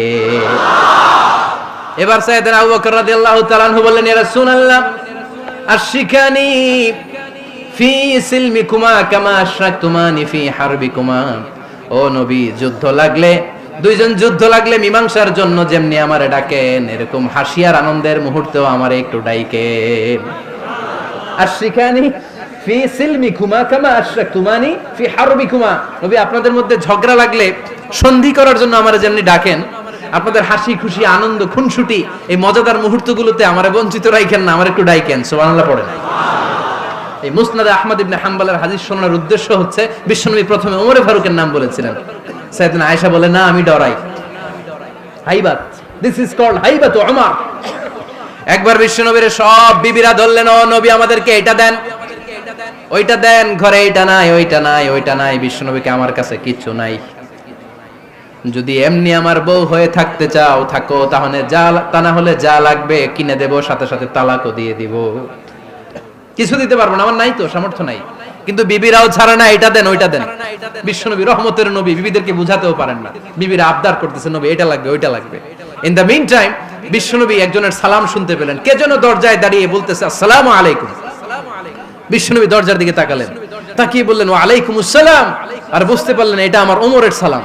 সালাম দেওয়ার পরে বিবিদের দিকে তাকায় দেখে একজন বিবিও নাই, সব অন্দর মহলের ভিতরে দৌড়। সুবহানাল্লাহ পড়তে পারলেন না? This is our super hero Omar. এরকম ওমর একটা লাগবে, চিল্লায় বলেন কয়টা? একটা ওমর গোটা বিশ্বকে সোজা করে দিবে। একটা ওমর সবল আর দুর্বলের সব পার্থক্য দূর করে দিবে। মাজলুমের উপর জালিমের অত্যাচারের অবসান ঘটায় দিবে। গোটা বিশ্বটাকে সাম্য, মৈত্রী, ভালোবাসার ইনসাফ দিয়ে পরিপূর্ণ করে দিবে। সেই ওমরের অপেক্ষায় আমরা। নিজের ছেলেকে 80টা বেত মেরেছেন। কয়টা? 80টা বেত মেরেছে। এই ব্যাপারে অনেকগুলো বর্ণনা পাওয়া যায়। সবচেয়ে সহিহ বর্ণনা হচ্ছে মুয়াত্তা ইমাম মালিকের বর্ণনা। ওমর ফারুক রাদিয়াল্লাহু তাআলা আনহুর ছেলে আব্দুর রহমান মারুফুন বিআবি শাহমা ছিলেন মিশরে। ওখানে নাবিজ খেয়েছিলেন। নাবিজ হচ্ছে আরব দেশের লোকেরা দুধের মধ্যে শক্ত খুরমা রাত্রে বেলা ঢেলে দিত। ঢেলে দিলে সারা রাত ওই খুরমার রসটা দুধের সাথে মিশে দুধটা লাল হয়ে যেত। এটারে সকালবেলা খেত, খুব সুস্বাদু, এটাকে বলে নাবিজ। কিন্তু এটা রাতে ভিজাইলে সকালেই খাইতে হয়, রেখে দিলে আবার একটু সমস্যা হয়। এটা অনেকটা তারির মতো হয়ে যায়, মাতলামি চলে আসে। তো ওমরে ফারুকের ছেলে নাবিজ খেয়েছেন, মদ খাননি, নাবিজ। কিন্তু নাবিজ খাওয়াতে সাকরান চলে এসেছে। সাকরান চলে আসাতে এটা যখন প্রমাণিত হয়েছে, আমর ইবনে আস রাদিয়াল্লাহু তাআলা আনহু নাকি 80 বেত মেরেছেন মিশরে। কয় বেত? নিয়ম হচ্ছে সবার সামনে, কিন্তু সবার সামনে না মেরে একটু গোপনে মেরেছে। এই তথ্য যখন ওমরে ফারুকের কাছে এসেছে, উনি বললেন না, মারতে হবে সবার সামনে, আলাদা মারলা কেন? ও মদিনায় ফিরে আসলে আমি আবার 80টা মারব। মদিনায় ফিরে আসার পরে সাইয়েদনা ওমরে ফারুক ওই আগের 80টারে আর ধরেন নাই, নিজ হাতে আবার 80টা বেত মেরেছেন। এই বেত মারার 1 মাস পরে এই আবু শাহমা ইন্তেকাল করেছে। অনেক ঐতিহাসিক বলে এই বেতের আঘাতে মরেছে, কেউ কেউ বলেছে নিজের রোগের কারণে মরেছে। কিন্তু দিস ইজ দ্য ইনসাফ সিস্টেম অফ উমর। নিজের ছেলে বলে ছেড়ে দেয় নাই। এখন নিজের ছেলে হইলে 7 খুন মাফ, নেতার ছেলে হইলে 10 খুন মাফ, এলাকার মোড়লের ছেলে হইলে 10 খুন মাফ। নো পার্সিয়ালিটি ইন ইসলাম। ইসলামে পার্সিয়ালিটি নাই। আপনি নেতার ছেলে হন, আপনি বিজনেস ম্যাগনেটের ছেলে হন, আপনি যেই হন না কেন, ইসলামের দৃষ্টিতে সবাই সমান। চিল্লায় বলেন ঠিক কি না? বনু মখজুমিয়া গোত্রের এক নারী চুরিতে ধরা পড়ল। সাহাবারা বললেন, নবী, মদিনার সবচেয়ে ভেরি প্রেস্টিজিয়াস এন্ড ডিগনিফাইড ফ্যামিলির মেয়ে, আপনি হাত কাটেন না, কারণ ইসলামের নিয়ম চুরি করলে কি কেটে দাও। বিশ্বনবী বললেন, বলো কি? হাত না কাটার জন্য তোমরা আমাকে রেকমেন্ড করছো? এটা আল্লাহর আইন। পৃথিবীর কেউ রেকমেন্ড করলো শোনার ক্ষমতা আমার নাই, কারণ আইনটা দিয়েছে কে? লাউ কানাত ফাতিমাতু বিনতি মুহাম্মাদিন সারাকাত লাকাতা মুহাম্মাদুন ইয়াদাহা। আরে বনু মাকসুমিয়া মেয়ে তো দূরের কথা, আমার কলিজার টুকরা ফাতেমাও যদি আজ চুরিতে ধরা পড়তো, তার হাত কেটে দিতে আমি 1 মিনিটও দেরি করতাম না। দিস ইজ ইসলাম। এই হচ্ছে ওমরে ফারুকের মানাকিব। এরকম ওমরে ফারুক কয়টা লাগবে? আওয়াজ করে বলতে হবে, কয়টা লাগবে? একটা লাগবে। এই সাইয়েদনা ওমরে ফারুক মদিনার প্রথম চিফ জাস্টিস ছিলেন। সর্বপ্রথম উনার পরামর্শে সাইয়েদনা আবু বকর রাদিয়াল্লাহু তাআলা আনহু কোরআনকে সংকলন করেছেন। আমরা এই যে কোরআন পড়ি 30 পারা, এমদাদিয়া লাইব্রেরির 114টা সূরা, কত সুন্দর সন্নিবেশ করা হয়েছে, এখানে সাজানো হয়েছে। আল্লাহর হাবিব সাল্লাল্লাহু আলাইহি ওয়াসাল্লামের সময় কি এরকম কোরআন ছিল নাকি? ছিল না। খেজুর পাতার মধ্যে, গাছের বাকলের মধ্যে, ওটের বড় হাড্ডির মধ্যে আর পাথরের মধ্যে খোদাই করা কোরআন ছিল। সাইয়েদনা আবু বকরের সময় রাদিয়াল্লাহু তাআলা আনহুর সময় যুদ্ধ হলো, 70 জন হাফেজ সাহাবী ইন্তেকাল করলেন। সাইয়েদনা আবু বকর রাদিয়াল্লাহু তাআলা আনহুকে ডেকে ওমরে ফারুক বললেন, ও আবু বকর, এইভাবে হাফেজে কোরআন সাহাবীরা যদি দুনিয়া থেকে বিদায় হয়ে যায়, আল্লাহর কোরআনও তো বিদায় হয়ে যাবে। আমার পরামর্শ হলো আপনি সব বয়োজ্যেষ্ঠ সাহাবীদেরকে একসাথে করে কোরআনের সব কাগজগুলোকে একসাথে করে একটা নির্ধারিত কপির মধ্যে কোরআনকে সংকলন করে ফেলেন। সাইয়েদনা আবু বকর বললেন, যেটা আমার নবী করে না, এটা আমি কেমনে করি? কিন্তু ওমরে ফারুক নাচরবান্দা বলে না, এটা করলে কোনো খারাপ হবে না, ভালোই হবে। মুসলিম উম্মার জন্য এক জায়গায় কোরআন সন্নিবেশিত থাকবে, আপনি করেন। সাইয়েদনা আবু বকর রাজি হয় না, ওমরে ফারুকও ছাড়ে না। ওমরে ফারুক বলতে বলতে বলতে বলতে এমন ভাবে সাইয়েদনা আবু বকর রাদিয়াল্লাহু তাআলা আনহুকে ধরলেন, সব শেষে সাইয়েদনা আবু বকর ওমরে ফারুকের কথায় কোরআন সংকলনে রাজি হয়ে গেলেন। পড়েন সুবহানাল্লাহ। উনি বললেন, ওমর যখন আমাকে বারবার বুঝাতে লাগলো, আল্লাহ তাআলা আমার হৃদয়টা ওমরের কথা শোনার জন্য খুলে দিলেন। আল্লাহ তাআলা কেমন যেন আমাকে ইলহাম করলেন, আবু বকর করো, এই কাজের মধ্য দিয়ে আমি আমার কোরআনকে গোটা বিশ্বে জীবিত রেখে দেব। This is Umar. এই যে আমরা হিজরি সনের যে আমরা গণনা করি, এই হিজরি সনের প্রবর্তক হচ্ছে সাইয়েদনা ওমরে ফারুক। সুবহানাল্লাহ নাই? আপনাদের মনোযোগ আছে না গেছে? কই ঘুমায় গেলেন মনে হয়? তাকবীর দেন তো একজন আওয়াজ করে।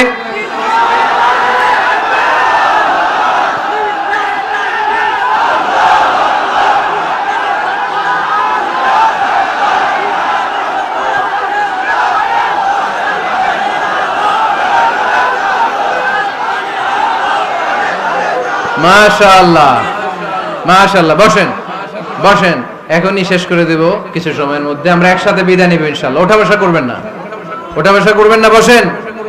সাইয়েদনা ওমর ফারুক এই হিজরি সনের গণনা শুরু করেছেন। সাহাবারা বলল, আমিরুল মুমিনিন, খ্রিস্টানদের ঈসাই সন আছে, আমাদের মুসলমানদের কোনো সন নাই। আমাদের একটা সন থাকলে আমাদের জিজিয়া নিতে আমাদের যাকাতের টাকা উত্তোলন করতে অনেক সুবিধা হবে।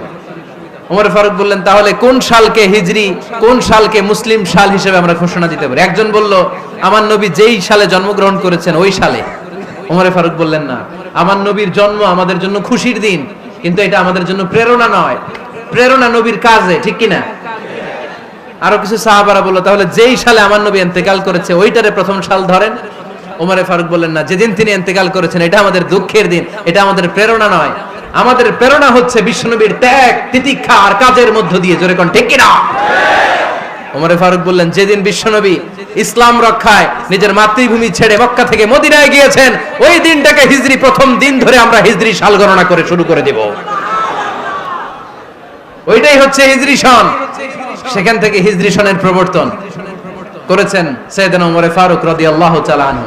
এই যে স্টেট গভর্নমেন্ট, এই যে প্রিজন, জেলখানা, ক্যান্টনমেন্ট, সচিবালয়, গণভবন, বঙ্গভবন, মুক্তিযোদ্ধাদের ভাতা, রাষ্ট্রীয় ভাতা, এই সব নিয়ম কানুন সাইয়েদনা ওমর ফারুক তার রাষ্ট্রীয় আমলে তিনি নিজে করেছেন। চিল্লায় পড়েন আল্লাহু আকবার। মুসলমানদের আলাদা কারেন্সি, নিজস্ব মুদ্রা ব্যবস্থা নিজে চালু করেছেন। সৈনিকদের মধ্যে যারা বিবাহিত প্রতি 6 মাস অন্তর অন্তর 1 মাসের ছুটি কাটাতে তারা ফিরে আসবে, সাইয়েদনা ওমর ফারুক চালু করেছেন। চিল্লায় আওয়াজ করে পড়েন আল্লাহু আকবার। এই যে আমরা 20 রাকাত সালাতুত তারাবি পড়ি রমাদানে, করেন না আপনারা? এটা সাইয়েদনা ওমর ফারুক চালু করেছেন। সুবহানাল্লাহ পড়তে পারলেন না? কোরআনে মোট 22টা আয়াত আছে যেখানে সাহাবারা ইনডিসিশনে ভুগছিলেন। বিশ্বনবীর মত একটা, ওমর ফারুকের মত আর একটা। এই 22 জায়গায় আল্লাহ তাআলা বিশ্বনবীর মতের পক্ষে আয়াত নাজিল না করে ওমর ফারুকের মতের পক্ষে কোরআনের আয়াত নাজিল করেছেন। আওয়াজ করে পড়েন আল্লাহু আকবার। এদিকে উঠলেন কেন আপনারা? যারা উঠছেন আমার দিকে তাকান।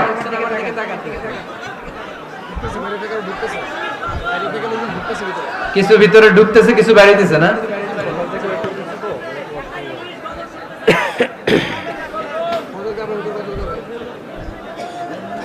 সাইয়েদনা ওমর ফারুক, আমরা সাহাবীদের জীবন চরিত পড়তে চাই না?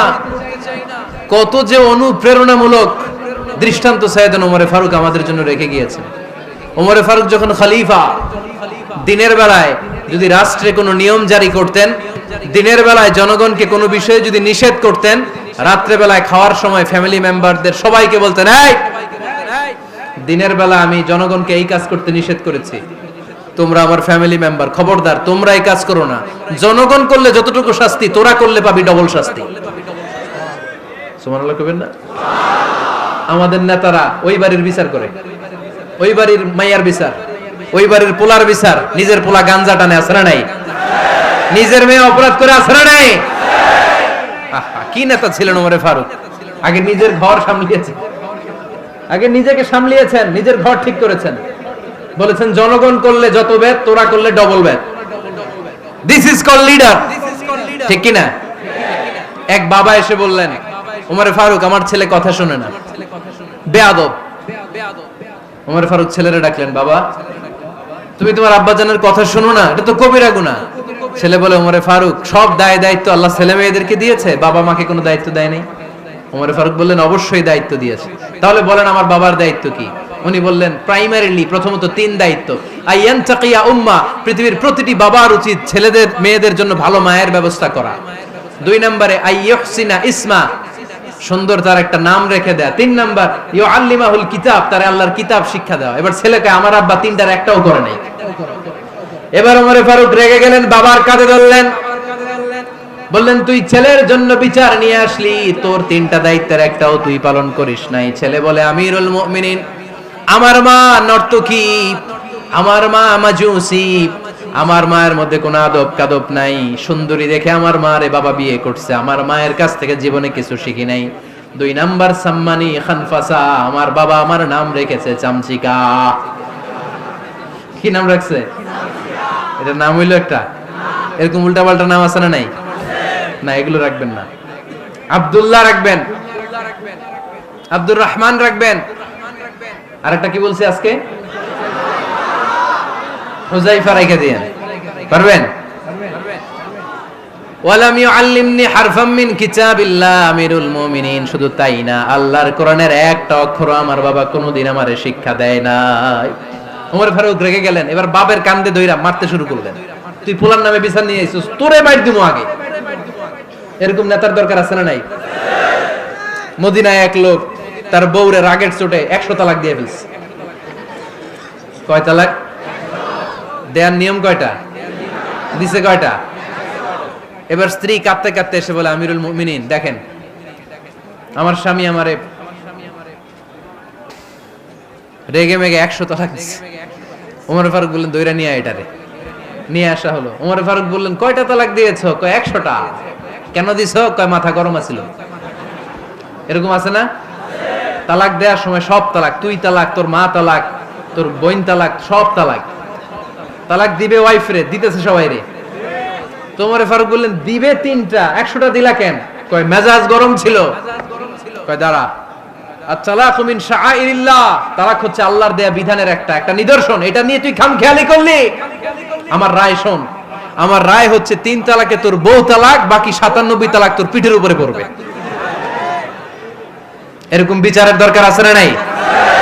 এরকম দৃষ্টান্তমূলক বিচার যদি বাংলার জমিনে দেয়া হতো, আর কোন নারী ধর্ষিতা হতো, আর কোন নারীকে অ্যাসিড মারা হতো, আর কোন নারী যৌতুকের জন্য কান্না করত? একটা আমল লাগবে, বেশি না। কয়টা লাগবে? তিনি গভর্নর সিস্টেম চালু করেছিলেন, governor system, Islamic state. Bahrain, Yemen, মিসর, কুফা, বসরা, মক্কা, মদিনা, এই 7 জায়গায় 7 জন গভর্নর পাঠিয়েছেন। তাদের থেকে তথ্য নিতেন। এই গভর্নর সিস্টেম উনি বানিয়েছেন। সাইয়েদনা আমর ইবনে আল-আস রাদিয়াল্লাহু তাআলা আনহুকে পাঠিয়েছেন মিশরে। মিশরে একটা দৌড় প্রতিযোগিতা হতো। ওই দৌড় প্রতিযোগিতায় আমর ইবনে আল-আস রাদিয়াল্লাহু তাআলা আনহুর ছেলে অংশগ্রহণ করেছে, কিন্তু এক মিশরি ওই দৌড় প্রতিযোগিতায় চ্যাম্পিয়ন হয়ে গেছে। রানার্স আপ হয়েছে আমর ইবনে আল-আসের ছেলে। এবার মিশরি ফার্স্ট আর গভর্নরের ছেলে সেকেন্ড। রাগের চোটে আমর ইবনে আল-আসের ছেলে ওই মিশরির মাথার মধ্যে কয়েকটা বাড়ি মেরেছে। মিশরি বলে, আমার মারলা কেন? তুমি খেলায় পারো না, আমারে মারলা কেন? কয়, আনা ইবনুল আকরামিন, আমি গভর্নরের পোলা, আমি যা বলবো এটাই হবে, আমার উপরে কথা নাই। মিশরি ওইখানে আর ঝগড়া বাঁধায় নাই, মনে দুঃখ নিয়ে মদিনায় চলে আসলেন। এসে বললেন, আমিরুল মুমিনিন, আপনি আমর ইবনুল আস রাদিয়াল্লাহু তাআলা আনহুকে মিশরের গভর্নর বানিয়ে পাঠিয়েছেন। একটা প্রতিযোগিতায় আমি চ্যাম্পিয়ন হয়েছি, ওনার ছেলে হয়েছে রানার আপ। কেন সে চ্যাম্পিয়ন হতে পারে নাই? এই কারণে আমার মাথায় লাঠি দিয়ে 3টা বাড়ি মেরে। বিচারটা দিছে কার দরবারে? কথা বুঝেন নাই বোধহয়?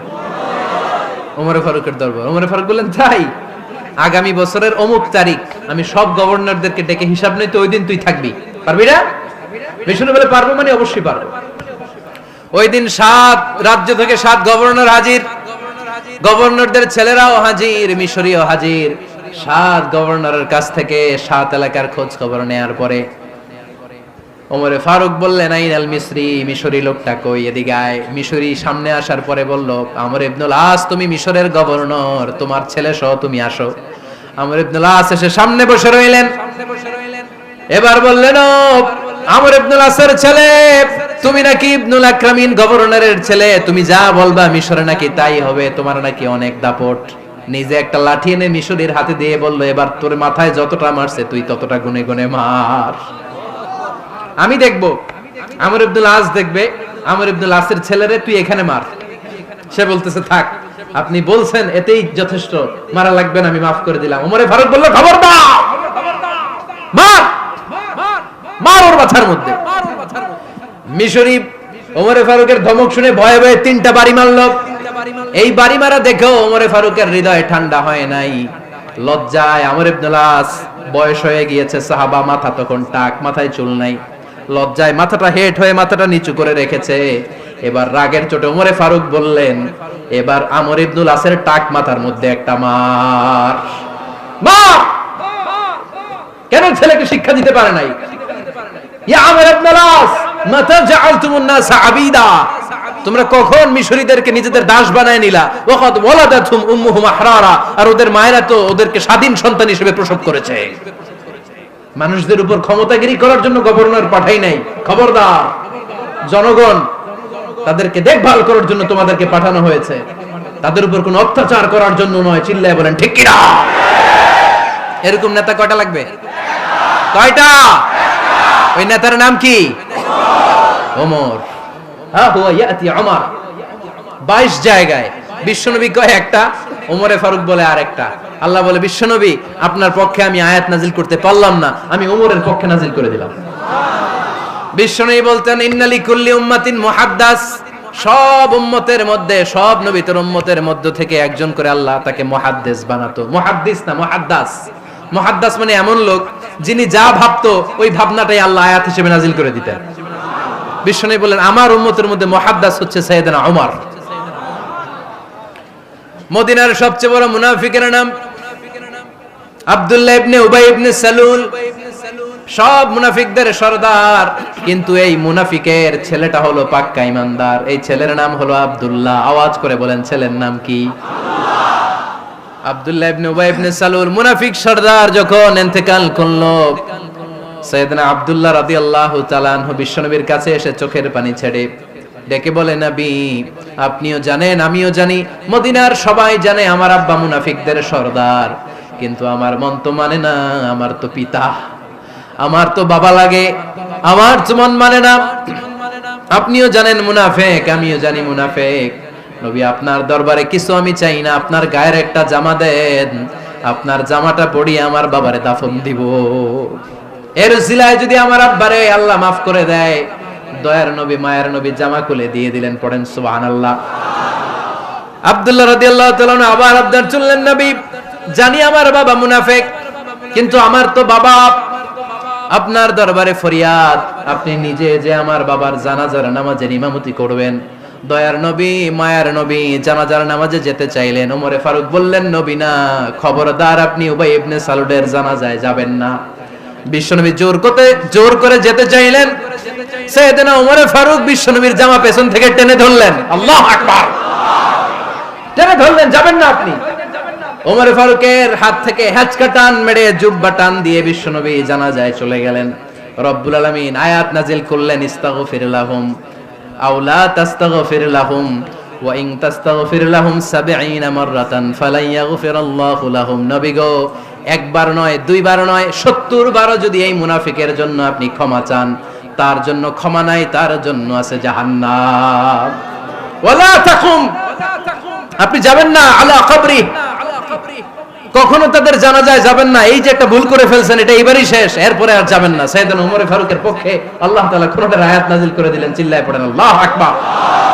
এভাবে 22টা জায়গায় ওমর ফারুক যা বলেছে, এটা নিয়ে একটা আলাদা আলোচনা হইতে হবে, আলাদা একটা আলোচনা লাগবে যে 22টা আয়াতে আল্লাহ তাআলা বিশ্বনবীর পক্ষে কোরআনের আয়াত নাযিল না করে সাইয়েদনা ওমর ফারুকের পক্ষে আয়াত নাযিল করেছেন। চিল্লায় পড়েন সুবহানাল্লাহ।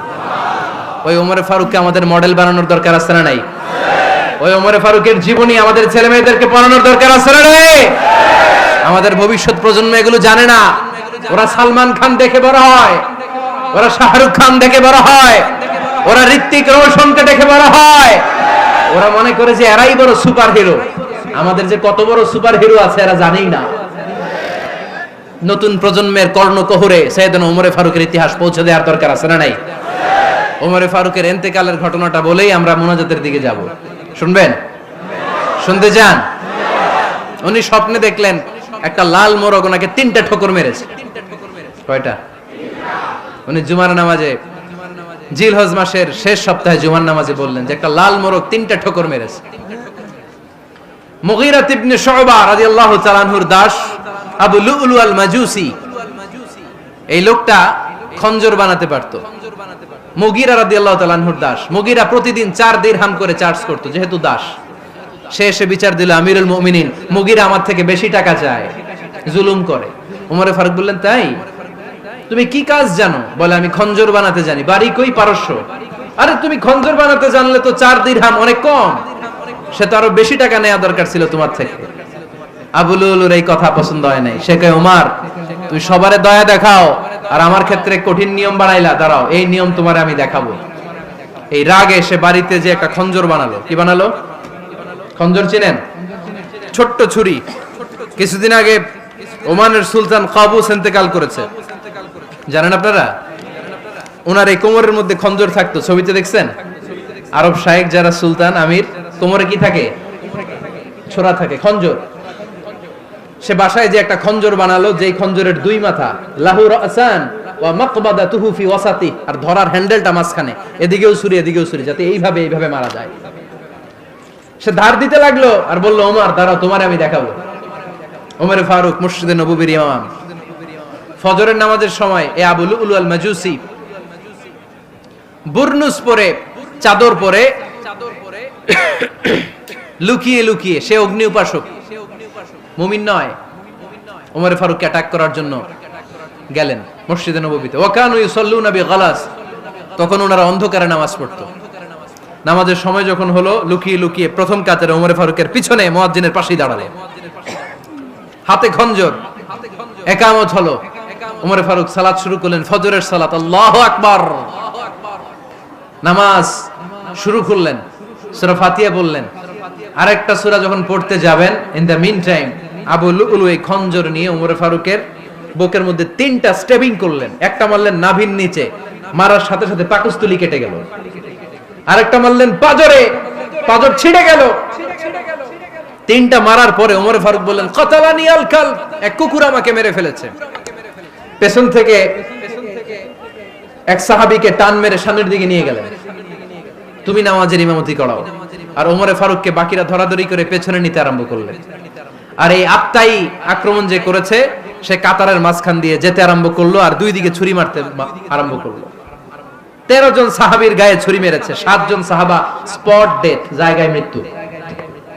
এই ভয়ঙ্কর অবস্থা দেখে এক সাহাবী বুরনুস, এক ধরনের জুব্বা আছে মাথাওয়ালা, অনেকে জ্যাকেট পরছেন না এরকম মাথাওয়ালা, লম্বা জুব্বা আছে, আরবরা শীতে পরে মাথাওয়ালা, এই মাথাওয়ালা জুব্বা বের করে এক সাহাবী জালের মতো তার দিকে উড়ায় মারলো।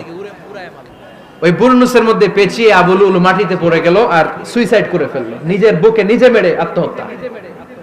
যেই সাহাবীকে ইমামতির জন্য দাঁড় করালেন, উনি ছোট্ট সূরা দিয়ে, প্রথম রাকাতে সূরা আল কাউসার, দ্বিতীয় রাকাতে সূরাতুল ইখলাস দিয়ে নামাজ শেষ। ওমরে ফারুক বেহুশ। ওমরে ফারুক কি? হ্যাঁ, বেহুশ। সবাই কান্নাকাটি করতেছে, সবাই দেখতে গেলেন, এখন হুঁশ ফিরে না। মুখের মধ্যে, মুখ খুলে রাষ্ট্রের চিকিৎসক মুখের মধ্যে দুধ দিলেন, ওই নাভি দিয়ে দুধ বের হয়ে যায়, পাকস্থলী কেটে ওখান দিয়ে দুধ বের হয়ে যাচ্ছে। তারা বললো, ওনারে বাঁচানো সম্ভব না, দেখেন হুঁশ ফিরে কিনা। হুঁশ ফিরলে ওনার পরে কে আমির হবে, উনি যেন প্যানেল ঠিক করে দিয়ে যায়। সবাই তাকিয়েছে ওমরে ফারুকের চোখের দিকে। আল্লাহর মেহেরবানিতে ঘন্টা খানিক পরে উনি চোখ খুললেন। চোখ খোলার পরেই বলেন নাই, ও মা আমি মরে যাই। চোখ খোলার পরে উনি বলেন নাই, কে মারলো আমারে। চোখ খোলার পরে উনি বলেন নাই, আমার পরে নেতা কে হবে। চোখ খোলার পরে সর্বপ্রথম কথাটি ছিল, আসল্লান নাস, আমার নেতৃত্বে যে ফজরের নামাজটা শুরু হয়েছিল, এটাকে ঠিকমতো তোরা পড়েছিলি? আমার নেতৃত্বে যে ফজরের জামাত শুরু হয়েছিল, সেটা ঠিকঠাক মতো সমাপ্ত হয়েছিল কিনা আগে বল। আসল্লান নাস, নামাজটা হয়েছে কিনা বল। সুবহানাল্লাহ কইতে পারলেন না? This is Omar, hour super hero. নেতা অনেকগুলো লাগে না, এরকম নেতা একটাই যথেষ্ট, যে গোটা বিশ্বকে কাঁপায় দিতে পারে। চিল্লায় বলো ঠিক কিনা? আমরা চাই আমাদের ছেলেগুলো ওমরে ফারুকের মতো বড় হোক। আমরা চাই আমাদের ছেলে মেয়েগুলো খাব্বাব, খুবাইব, সাইয়েদনা আলী, উসমান, আবু বকর রাদিয়াল্লাহু তাআলা আনহুর অনুসরণে বড় হোক, ঠিক কিনা? আমরা একটা ওমর চাই, যিনি আমাদেরকে সালাতের শিক্ষা দিয়ে গিয়েছেন, ইন্তেকালের আগে বলেছেন সাল্লান নাস। এজন্য আমরা যেন নামাজ কখনো নষ্ট না করি। আল্লাহর জমিনে দিন বাস্তবায়ন আসাদ্দুহুম ফি আমরিল্লাহি ওমর। ওমর রাদিয়াল্লাহু তাআলা আনহুর মতো এত কঠোর কেউ ছিলেন না। তাই দিন বাস্তবায়নে আমরা যেন কাউরে ছাড় না দেই। সবার আগে আল্লাহর দিন, সবার আগে আল্লাহর কোরআন, সবার আগে আমার ইসলাম, ঠিক কিনা? চাইলেই কেউ এদেশ থেকে ইসলামরে মিটাই দিতে পারবে না। যে দেশে আল্লাহু আকবার ধ্বনির সাথে সাথে সূর্য উঠে যায়, আল্লাহু আকবার ধ্বনির সাথে সাথে সূর্য ডুবে যায়, সে দেশে আর কিছু থাকবে না থাক, আমার ইসলাম থাকবেই। আর কিছু থাকবে না থাক, আমার কোরআন থাকবেই। সে ইসলামের সাথে থাকতে রাজি আছেন তো? কোরআনের সাথে থাকতে রাজি আছেন তো?